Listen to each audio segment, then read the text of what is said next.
40 ना तो घर वाला जान रहे। हाँ आज रिसा है। सारा श्रृंगार उतार दी माँ भगवती पार्वती और उतार करके कहाँ चल दी? कोप भवन।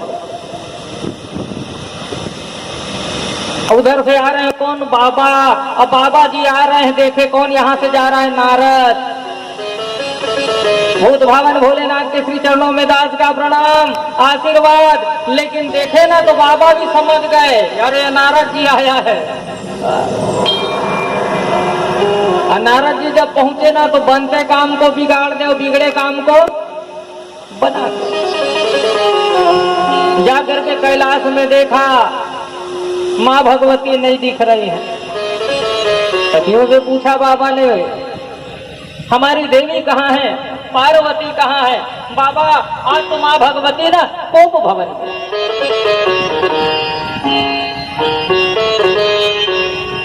मन ही मन विचार रही है माँ भगवती पार्वती। मैं तो सोचती थी मेरे पतिदेव भगवान जी अच्छे हैं, कुछ नहीं छुपाते, लेकिन आज पता चला कब की है। आने तो देख लूंगी। पहुंच गए बाबा कहाँ? कोप भवन। देवी अरे क्या हुआ? क्यों आज कोप भवन में चले आई? अरे हमसे बात मत करो। हम समझते थे हमारे पतिदेव भगवान जी अच्छे हैं, लेकिन आज पता चला आप तो बड़े निश्चल हो, बड़े कपटी हो। देवी बात क्या है? बात तो बताओ। आप हमसे प्रेम नहीं करते, यदि प्रेम करते होते तो बताते ये मुंडों की माला किसकी है? बाबा के नेत्र सजल हो गए। देवी बस इतनी सी बात के लिए अब आपको इतनी सी बात लगता है? न जाने आप किनकी मुंडों की माला पहने विचरण करते। बाबा के नेत्र सजल हो गए सज्जनों, आंखों से अश्रु की धारा बहने लग गई। क्यों? देवी ये आपके ही मुंडों की माला है। 107 वारण आपका जन्म हुआ और मरण भी हुआ, लेकिन जब जब आपका जन्म हुआ और मरण हुआ एक एक मुंडों की माला बस इसमें पिरो पिरो करके। अच्छा मैं मरती हूँ, आप क्यों नहीं मरते? बोले देवी मैंने अमर कथा का पान किया है।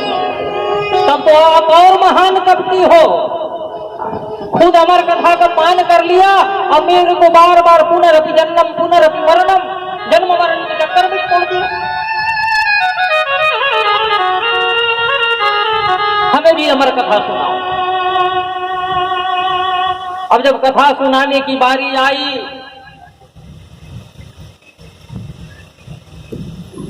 हिमालय में सुंदर कथा सुना।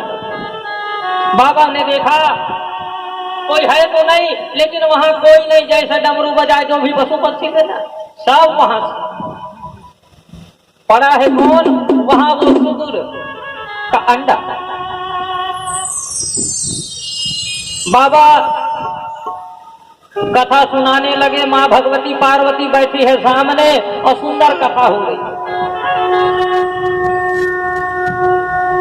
बाबा ने सुंदर सुनाना प्रारंभ किया। सच्चिदानंद रूपाय विश्वोत्पत्त्यादि हेतवे अतापत्रय विनाशाय श्री कृष्णाय वयं नमः।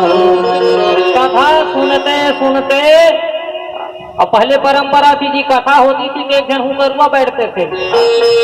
जब हम लोग छोटे थे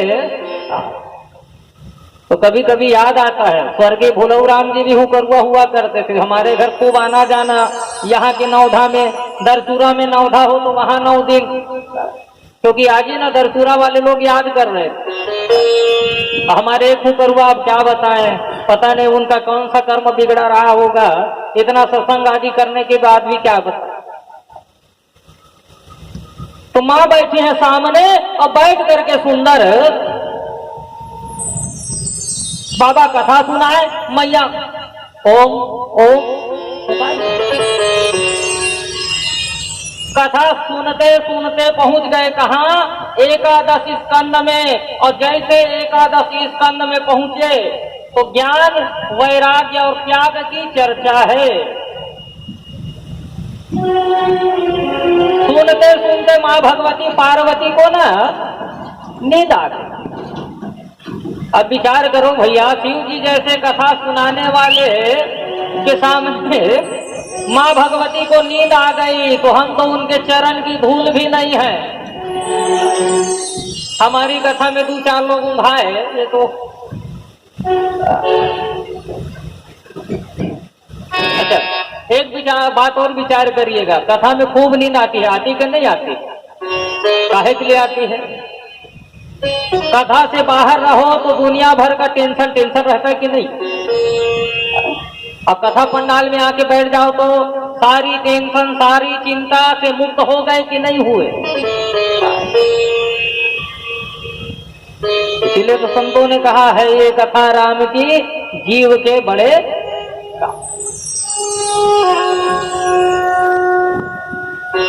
स्वामी रामकृष्ण जी ने ना एक बार अपने शिष्यों से पूछा, शिष्यों ने पूछा रामकृष्ण जी महाराज ये तो बताइए कथा में जाकर के व्यक्ति सो क्यों जाता है?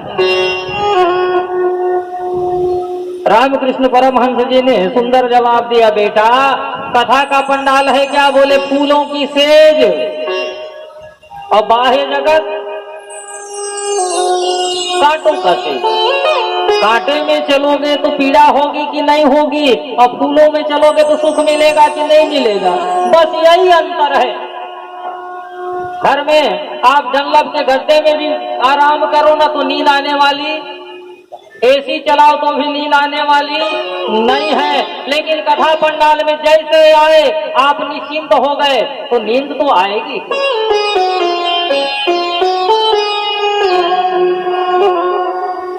सज्जनों, हमारे जीवन में 2 महान शत्रु बोले, एक निद्रा और दूसरा आलस्य।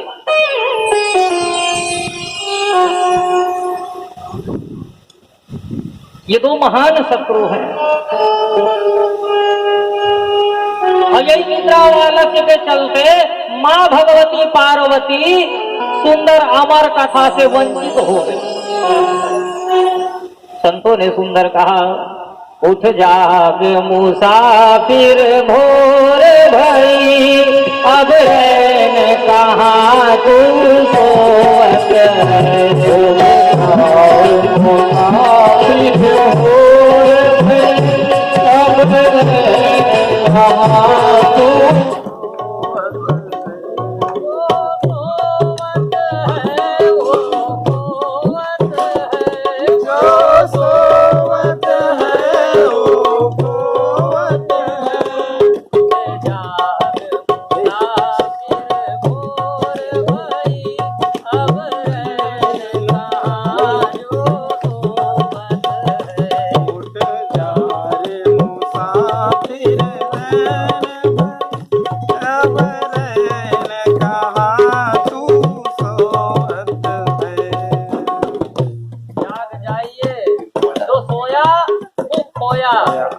कहाँ है बेटी?